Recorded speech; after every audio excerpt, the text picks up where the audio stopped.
Well, good afternoon, everyone. Very happy to be with you again. I read every one of your stories. Impressive, great work. I enjoyed reading every one of your stories.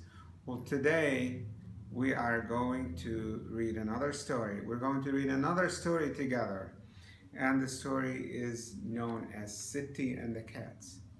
Well, in addition to reading the story, we are going to learn some grammar.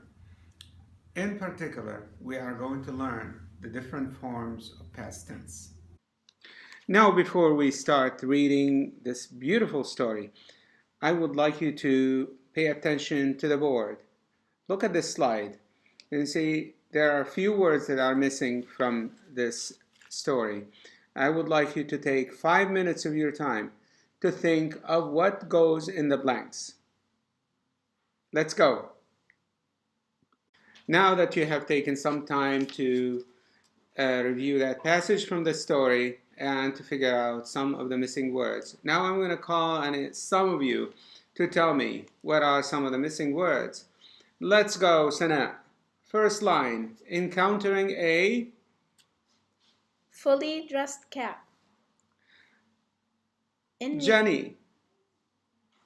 Rewarded for her rewarded for her kindness. Great, great. Excellent, excellent. Now, before we begin, I'd like to divide you into 4 groups. Group 1 is going to be responsible for the introduction and the page about the author and pages 1 through 5. Group 2 is going to be responsible for pages 6 through 11. The third group is going to be responsible for pages 12 through 17. And the fourth group is going to be responsible for pages 18 through 24. Now, great. I see that you are all in your groups right now. And so before we begin reading the story, I would like to discuss with you the different forms of past tense. And while you read the story, I would like you to identify these different forms of past tense. So let me go over some of these different forms. There are 4 different forms of past tense. There's past simple, past continuous, past perfect, past perfect continuous. And I would like to call on Sana to read an example of past simple. The tense is past simple, but the form would be I worked. Jenna, I would like you to read an example of the past continuous. Past continuous would be I was working. Samantha, I would like you to share an example related to past perfect. Past perfect means I had worked. And what about you, Nahla? Um, Past perfect continuous, please. I had been working. Great. We will be working on more examples throughout the lesson. But for now, let's get back into our groups.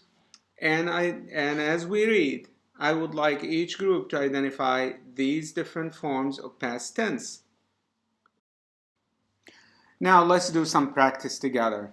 So Sana, I would like you to read the first paragraph here and identify a past simple tense. Okay.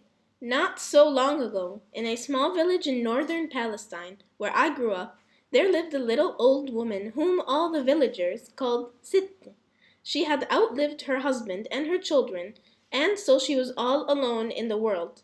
Sitt lived in a little old house and made her living by raising a few chickens and selling the eggs they laid. In the spring and summer and autumn, she grew her own vegetables, and with the grain that she was allowed to glean from her neighbors' fields, Sitte had enough to eat. Her life was simple but satisfying. Now, okay, Sana, could you identify some of the past simple tense in the passage that you have just read? 3 examples would probably be where I grew up, lived, and outlived. Well, great, great, excellent.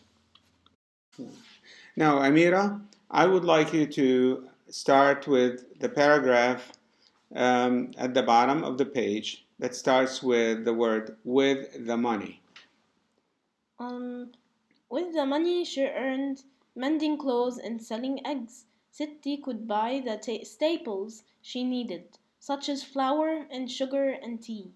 Siti did not have to buy olives and olive oil, which were so important in the villagers' diets.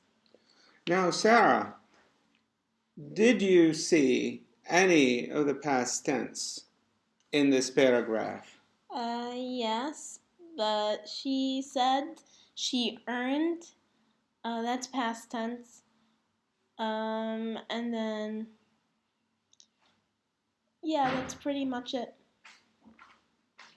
Okay, excellent. What about, oh, here's another one. Oh, she needed. Oh, great, excellent. Great job, class. I'm really proud of you. Great job. Now that we have read this beautiful story, I have an assignment for you. And this is a take home assignment. I have a rubric that I'm going to distribute right now.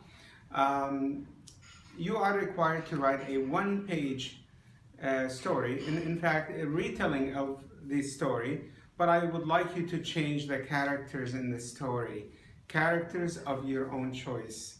And please follow the rubric very closely. The assignment is due next week.